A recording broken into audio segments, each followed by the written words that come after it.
Young कार्यकर्ता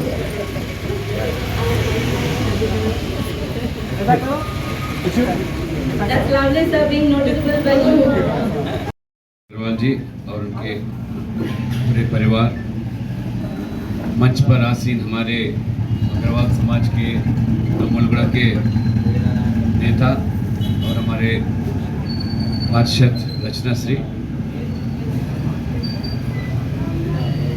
चुनाव के समय में ज़्यादा बोलना भी उचित नहीं है, मगर आप लोग जो मुझे आश्वासन दिया, मुझे बोलने का ज़्यादा अवसर भी नहीं पड़ता, मैं ऐसा सोच रहा हूँ। फिर भी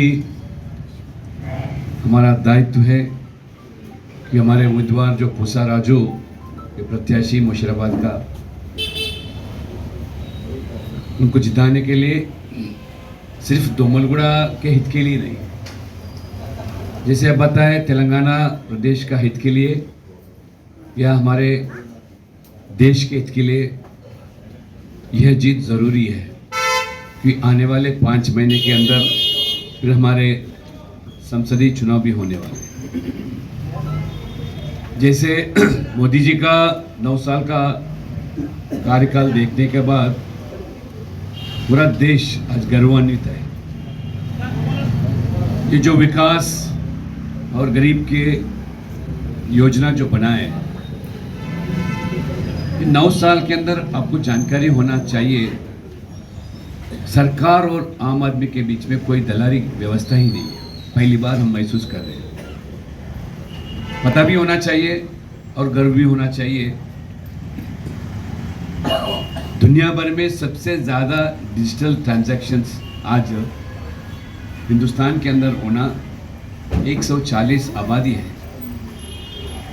आज अमेरिका से भी ज़्यादा जो ट्रांजैक्शंस हो रहे हैं वो ट्रांसपेरेंट, आज वो डिजिटल ट्रांजैक्शंस हो रहे हैं। जब हम तरकारी भी खरीदते आजकल क्यूआर के माध्यम से, क्यूआर कोड के माध्यम से पैसा देना पड़ता है, तो वो भी खुश है, हमें भी खुश है। वो इसलिए खुश है कि इसके पहले तो 2-4 रुपए जो अगर चेंज नहीं होता तो कोई देता भी नहीं था, मगर अब ठीक अगर 84 भी रुपये का 84 कट जाता तो खुश है, वो भी चेंज का भी प्रॉब्लम नहीं। ये 9 साल के अंदर मोदी जी ने जो गरीब के हित के लिए जो योजना बनाए, जो राशि दिया गया दिल्ली से 27 लाख करोड़ रुपए बिना 1 रुपए कटौती से सीधा सीधा गरीब के खाते में, बैंक के खाते में पहुंचाया, गरीब के बैंक के खाते में पहुंचाया, चाहे 1000 हो 500। कोरोना में अब शायद देख चुके होंगे आपके नौकरानी हो जो वही काम वाली भी हो, लॉकडाउन के समय में 500 रुपए भिजाया गया दिल्ली से, सीधा वो बैंक खाते में पहुंचा। किस तरह लॉकडाउन के समय में बैंक के आगे, बैंक के सामने गरीब लोग सौ संख्या में 500 के लिए तड़प रहे थे। यही राजीव गांधी के ज़माने में खुद राजीव गांधी प्रधानमंत्री के नाते बताया। वो मैं दिल्ली से जब 100 नहीं मग संजय बैठे तो जब 100 रुपए में भिजाता हूँ गरीब के लिए, 85 रुपए दलाली खाता था, 15 रुपए वो गरीब को पहुँचता था। ये था उनका ज़माना। अगर आज इस समय में मोदी जी के बदल अगर राजीव गांधी रहता तो, या बीजेपी के बदले में कांग्रेस सरकार अगर रहता तो 27 लाख करोड़ के अंदर इतना लाख करोड़ उनके जेब में पहुंचता था। एक बार सोचिए, जो भी योजना बनाते हैं उसमें इतना भ्रष्टाचार और इतना लूट होती थी। ये किसका पैसा है, किसका मेहनत का ये पैसा है? आप सब लोगों व्यापारी है, कई उद्योगी है, उद्योगपति है, आप जो सरकार को जो टैक्स के माध्यम से जो रुपया देते हैं, जो पैसा जो बनते हैं, उसका उसका हिसाब तो होना चाहिए ना।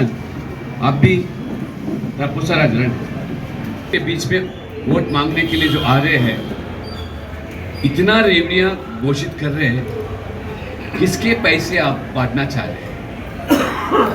हम कोई गरीब योजना के खिलाफ नहीं है, और रेवड़ी और गरीब के कल्याण के लिए जो योजना है, थोड़ा तो अंतर रखना चाहिए। एक लक्ष्मण रेखा भी बीच में रहना चाहिए। जैसे ऑक्शन होता है, वो 2000 बोल रहे, कोई 3000 बोल रहा, कोई 4000 देता, कोई 5000 देता। कहां से देते आप? पूरा आज तेलंगाना में आप देख रहे हैं 5 लाख करोड़ आज कर्जा हो गया। हर हमारे घर के बच्चों के ऊपर 1 लाख रुपए कर्जा भी। पूरे सरकारी जमीन पूरा बेचा जा रहा है। आने वाली पीढ़ी जीना कैसा? आप क्या करना चाह रहे हैं? श्रीलंका या वेनेजुएला बनाना चाह रहे हैं हिंदुस्तान को भी? मोदी जी प्रधानमंत्री के नाते इतने मुसीबत में भी एक और कोरोना इतना पूरा दुनिया को हिला दिया, दूसरा ओर यूक्रेन रशिया का जो युद्ध चल रहा है, बाकी देश पूरा तबाह हो गए। किस तरह आज भीख मांगने के लिए निकले, आप सबको जानकारी है। पर मोदी जी ने जो भी राशि बचा, रिजर्व था सरकार के पास, वो इंफ्रास्ट्रक्चर में वो इन्वेस्ट किया। इंफ्रास्ट्रक्चर में इन्वेस्ट करने से किसी को रोजगार मिलेगा, और जो इंफ्रास्ट्रक्चर बनती है तो अपना एक संपत्ति बनेगा। और आम आदमी के लिए भी आज देखो, एक रोडवेज हो, नेशनल हाईवेज हो, रेलवेज हो, एयरवेज, उत्तर पूर्व राज्यों में इसके पहले ना कोई एयरपोर्ट था दिल्ली से जुड़ने का। वो समझते थे हिंदुस्तानी नहीं है। हम लोगों को आप भारतवासी ऐसा कहलाते थे आपके ज़माने में, कांग्रेस के ज़माने में। इन 9 साल के अंदर इतना बदलाव, लाखों करोड़ों रुपए खर्च कर कर हर उत्तर पूर्व राज्य, राजधानी हो, शहर हो, दिल्ली से जोड़कर, जो उन लोगों में भी विश्वास जताया कि हम भी हिंदुस्तानी है, ये हमारा देश हिंदुस्तानी है, हमारा प्रधानमंत्री नरेंद्र मोदी जी। लगभग 50 के ऊपर ही प्रधानमंत्री के नाते ये अपना प्रवास किया उत्तर पूर्व राज्यों, एक ना एक योजना, एक ना एक प्रोजेक्ट लेके, और सभी केंद्र मंत्रियों को आदेश दिया कि किसी ना किसी आपके माध्यम से, आपका जो भी शाखा डिपार्टमेंट है, आपके डिपार्टमेंट माध्यम से उत्तर पूर्व राज्यों में कोई ना कोई विकास का एक मुद्दा बनना चाहिए, कोई प्रोजेक्ट लेना चाहिए। उम्मीद रखो आप।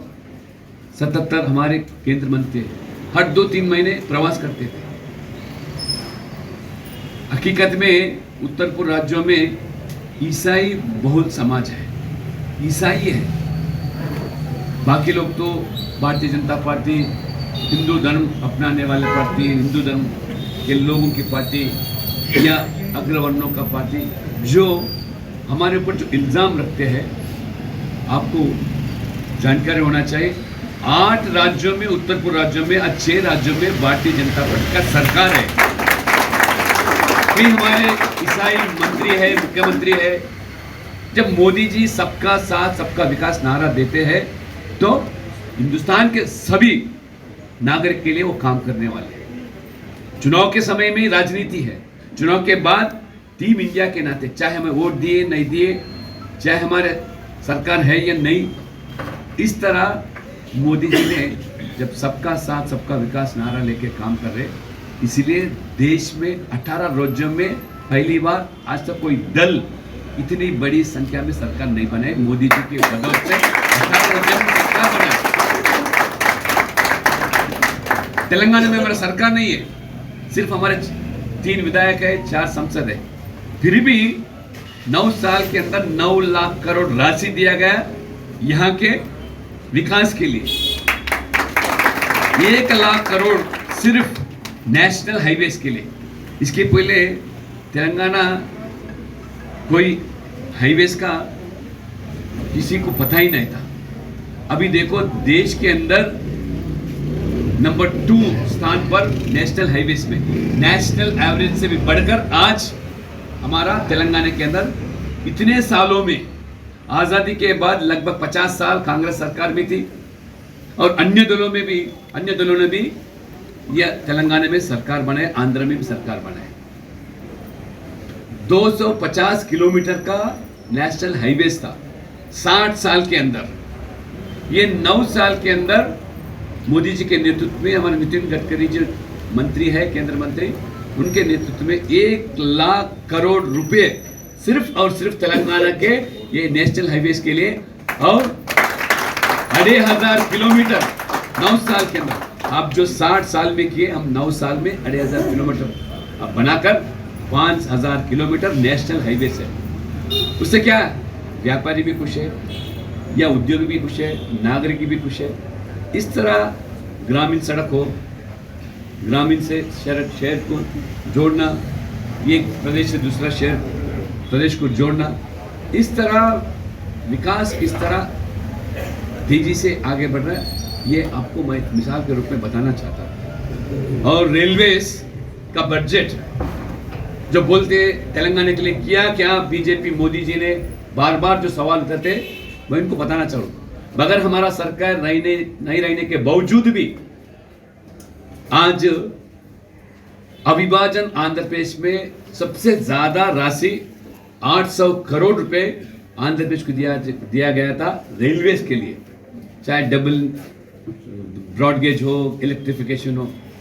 मगर ये 9 साल के अंदर तेलंगाना को अकेले मोदी जी के नेतृत्व में 4,400 करोड़ रुपए रेलवेज के लिए, तेलंगाना के लिए।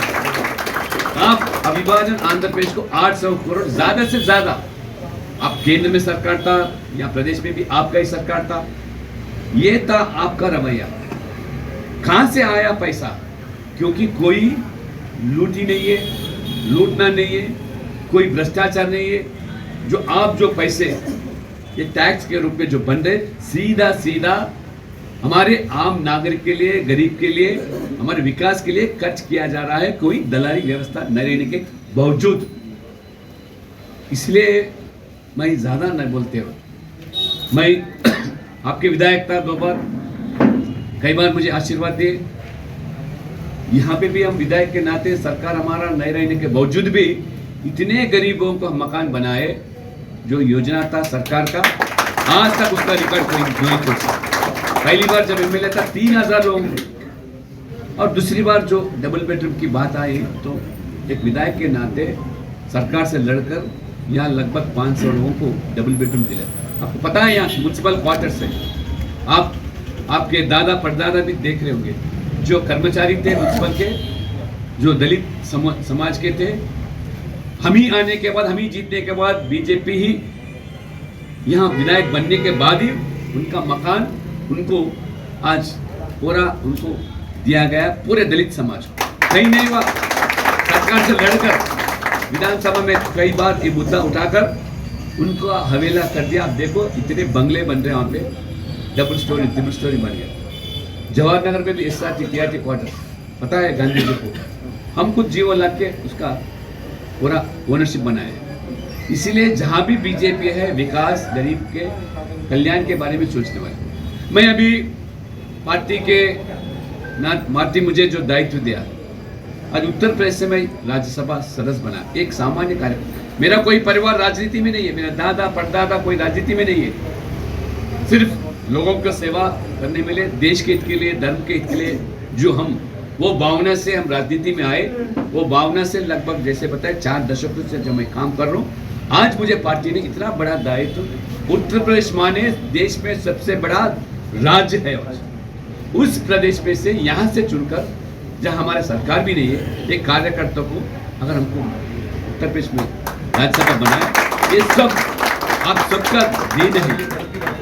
आप सब भी गर्वान्वित होना चाहिए कि आपके जैसे परिवार का बेटा को आज उत्तर प्रदेश में राज्य। योगी जी के साथ मुझे काम करने का आज मुझे मौका जो मिला, आपको ताजुब होगा। आज वो उत्तर प्रदेश नहीं है जब आपके सपा था या कांग्रेस का सरकार था। आज जो बीमारों राज कहा जाता था उत्तर प्रदेश को, आज सबसे ज्यादा विकास आज उत्तर प्रदेश के अंदर। कोई व्यापारी वहां व्यापार नहीं कर सकता था आपके जमाने में, सपा हो कांग्रेस के जमाने में। आज पूरा माफिया खत्म हो गया। कोई माफिया मैकेलाल आज उठकर कोई व्यापारी को, नागरिक को कोई आज दर्द नहीं पहुंच सकता। इतना आसानी किया। बेटे रमेश जी भाई, आपको तो पता है, जानते बुलडोजर क्या है? पता है? सीधा बात नहीं सुने तो लोगों को बुलडोजर के माध्यम से सुनाना पड़ा। सुन रही ने झुक भी गए। अभी पूरा हवाले हो गया सरकार। पूरा जो जायदाद था जब्त किया, सरकार हवाला हो गया। अभी आपको पता होना चाहिए 23 करोड़ आबादी है आज उत्तर प्रदेश के अंदर। 23 करोड़ आबादी में 15 करोड़ आबादी को आज गरीब के योजना सीधा उनको पहुंच रहा। कोई दलाली नहीं है उसमें। 55 लाख मकान जो मोदी जी का सपना था, हर गरीब के सर पर छत होना चाहिए। 55 लाख 6 साल के अंदर यूपी में योगी जी के नेतृत्व में घर बना के दिया गया। ये 10 साल हो गया, लोग तड़प रहे डबल बेडरूम। 2 लाख 1 लाख लोगों को भी बना नहीं सके आप।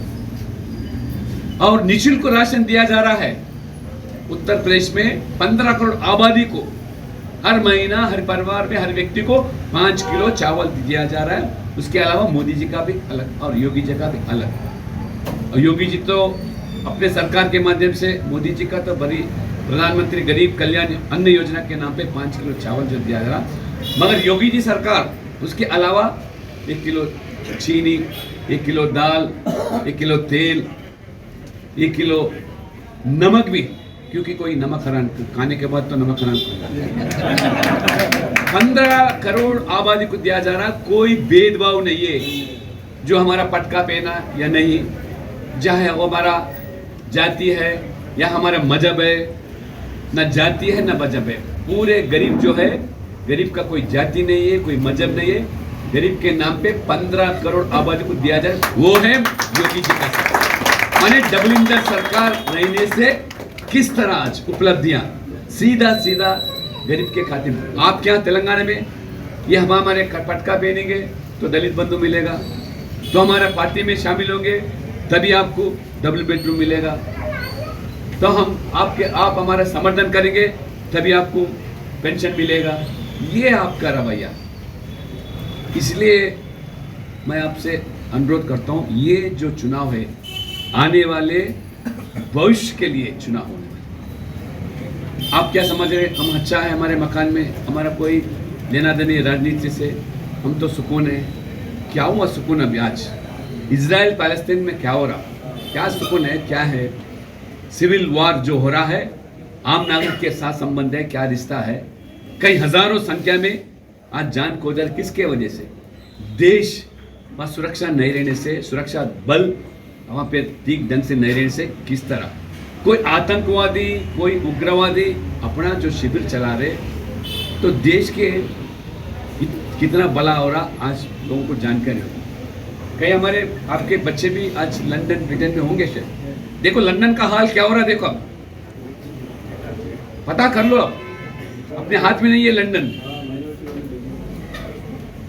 जैसे हमारा मस्जिद का अड्डा हो गया, बन गया, वैसे हो गया यहाँ पे लंदन में। कनाडा में क्या हो रहा अभी? कनाडा में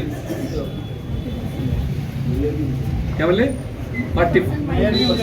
तो क्या है, जब हम यूनिफॉर्म सिविल कोड के बारे में जिक्र करते हैं, हमारे ऊपर उंगली उठाकर बात करते हैं। हम कोई बोले हिंदू या एक्ट लाएंगे या किसी मजहब का एक्ट लाएंगे, अरे सभी के हित के लिए, हिंदुस्तान के अंदर जो नागरिक है उन सभी के हित के लिए, जो भी मजहब हो, जो भी जाति हो, मगर अगर देश के श्रेय की दृष्टि से जब हम हिंदू हमारे जब यूनिफॉर्म सिविल कोड के बारे में जब हम बात करते हैं, तो ये हल्ला गुल्ला करते हैं, हमारा खिलाफ है, ये मुसलमान के खिलाफ है और किसी के खिलाफ है। अरे मुस्लिम महिलाओं के लिए ट्रिपल तलाक जब रद्द किए तो मुस्लिम बहनों के लिए, हित के लिए नहीं, तो मजहब के खिलाफ जो किया गया मोदी जी, कोई साहस कर सका? सिर्फ मोदी जी कर सका। 370 धारा हटा, जो 70 साल से कश्मीर हमारा अंग रहने के बावजूद भी आप कांग्रेस ने जो धारा लाया तो चंद दिनों के लिए बोले थे आप, 70 साल लगे आपको चंद दिन, मगर मोदी जी ने 4 घंटे में पार्लियामेंट में उसका फैसला कर दिया। हमारे अमित शाह जी और नरेंद्र मोदी जी, ये है देश के हित के लिए काम करने वाले।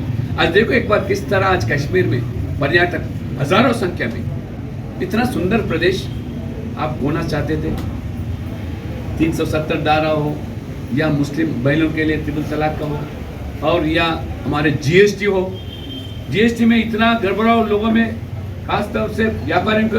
आज देखो 1,60,000 करोड़ एक महीना सरकार को राशि पहुंच रहा, न किसी का टुकड़ा। कोई अधिकारी आपको आके कोई ब्लैकमेल करने की जरूरत नहीं है, सीधा सीधा आप टैक्स पे किए, कोई देखने वाले भी नहीं अपनी तरफ। 1,60,000 करोड़ एक महीने में कभी संभव हुआ? इसलिए मैं ज्यादा नहीं बोलते, आपको सब कुछ जानकारी है। मोदी जी है तो ही मुमकिन है देश, मोदी जी है तो देश सुरक्षा, नहीं तो हम अपना परिवार हम सब कुछ। मोदी जी जैसे बहन जी ने बोला, अगर कांग्रेस वोट दिए तो वो नेहरू परिवार के बारे में, गांधी परिवार के बारे में सोचते हैं, किसी के अलावा नहीं। नेहरू, इंदिरा गांधी, राजीव गांधी, सोनिया गांधी, राहुल गांधी, प्रियंका गांधी और कुछ गांधी अलग छोड़ो, उनके बच्चे पीढ़ी। अब यहाँ पे हमारे तेलंगाना में ये बीआरएस वोट डालेंगे, किसके लिए सोचते हो? अपना परिवार, केसीआर, केटीआर, कविता राव, हरीश राव, विनोद राव, संतोष राव, इन्हीं के लोगों के लिए। अरे मोदी जी अकेले है, पूरा देश अपना परिवार समझते हैं। हर देश के पूरे नागरिक कोई भी हो अपने परिवार के सदस्य मानते हैं और परिवार के सदस्य के नाते ही काम करते हैं। आपको पता होना, जानकारी होना, मोदी जी के भाई आज भी एक रेशन शॉप चलाते हैं। ये संभव है किसी देश में किसी प्रधानमंत्री के भाई रेशन शॉप चलाना? एक बड़ा भाई ओम भाई मोदी, मैं खुद देखा गुजरात के अंदर, ये एक अनाथ आश्रम में 50 लोगों के ये सीनियर सिटीजन का अपना जीवन बीता है। अरे हमारे योगी जी मुख्यमंत्री, उनका बड़ा बहन उत्तराखंड में चाय स्टॉल लगाती है, तरकारी बेचती है। ये पत्रकार बंधु जाके पूछे कि आप शर्म नहीं होता मुख्यमंत्री होने के नाते आपके बड़ी बहन तरकारी बेच रही? तो योगी का उत्तर क्या था? मैं राजधर्म निभा रहा हूँ, मैं हमारा बहन के लिए मैं मुख्यमंत्री नहीं बनाऊँ, मेरा सरकार हमारा बहन अकेले के लिए नहीं है, पूरा उत्तर प्रदेश वासियों के लिए। ये हमारा नेता है, हमारा नीति है, हमारा नीयत है। आपका क्या है? आप क्या बनना है? आजकल एक विपक्ष का गठबंधन बना है, क्या है आपका कुछ नीति, क्या है आपका नीयत, क्या है आपका नेता, क्या कौन है पता ही नहीं। सिर्फ मोदी जी हटाओ, मोदी जी हटाओ। इसलिए ये भ्रष्टाचार दल, ये परिवारवाद राजनीति करने वाले, ये संतुष्टिकरण राजनीति करने वाले, वोट के खातिर जो जाति के नाम पर, मजहब के नाम पर जो बंटवारा जो चाहते हैं, वो राजनीति करना चाहते हैं, वो मोदी नहीं चाहते हैं, बीजेपी नहीं चाहते। इसलिए मोदी जी का हटाओ। संभव होगा आपसे हटाने का? अरे पूरा दुनिया मोदी जी को इज माई हीरो बोल रहे, is my global leader, is my boss, और कोई उनका पैर छूते हैं। अरे आप इतना गर्वान्वित है भारतवासी के नाते, आप शर्म आना चाहिए। राहुल गांधी को जाके विदेश में ये हिंदुस्तान के प्रजातंत्र के बारे में बात करते हैं, वो बोलते हैं जाके माइनॉरिटी का कोई सुरक्षा नहीं है हिंदुस्तान के अंदर, बोलते हैं। वो चुनाव आते ही एक बार वो पिछड़ा बन जाता है, ओबीसी बन जाता है, अनुसूचित जाति बन जाता, एसटी बन जाता, आदिवासी, कभी जुनौदर भी बन जाता, मंदिर आ जाता चुनाव में समय। बाकी समय सनातन धर्म को विनाश करो, उनके साथ आपके दल, उनके साथ आप। कोई सनातन धर्म के बारे में, विनाश के बारे में बोला तो उसका कोई मुंह नहीं खोलता। चुनाव आया, वोट आया तो अब जुनवीदार बन जाते हैं। इसलिए सतर्क रहो, ज्यादा नहीं बोलते। ये दोमुलवाड़ा का चुनाव नहीं है या नशराबाद का चुनाव है। वो सारा जो जीतने से एमएलए बनेगा, मगर देश, हमारा प्रदेश क्या हो रहा है एक बार सोचना है।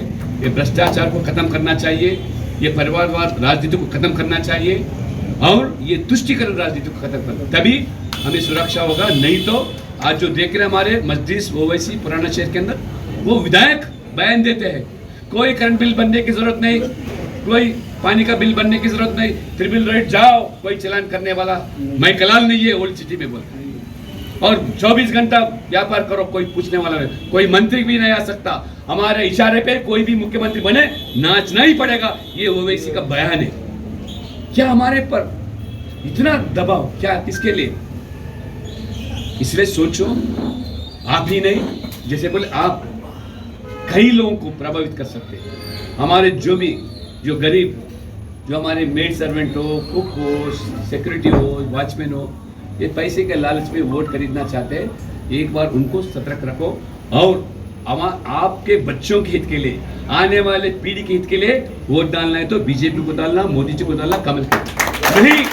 केसीआर बच्चों के हित के लिए काम करना चाहे तो उनको वोट दो, नहीं कांग्रेस के बच्चों के लिए, इंदिरा गांधी परिवार के हित के लिए काम करे तो कांग्रेस को। इसलिए मैं ज़्यादा समझ लेते हैं, मैं बहुत ही समझ लिया।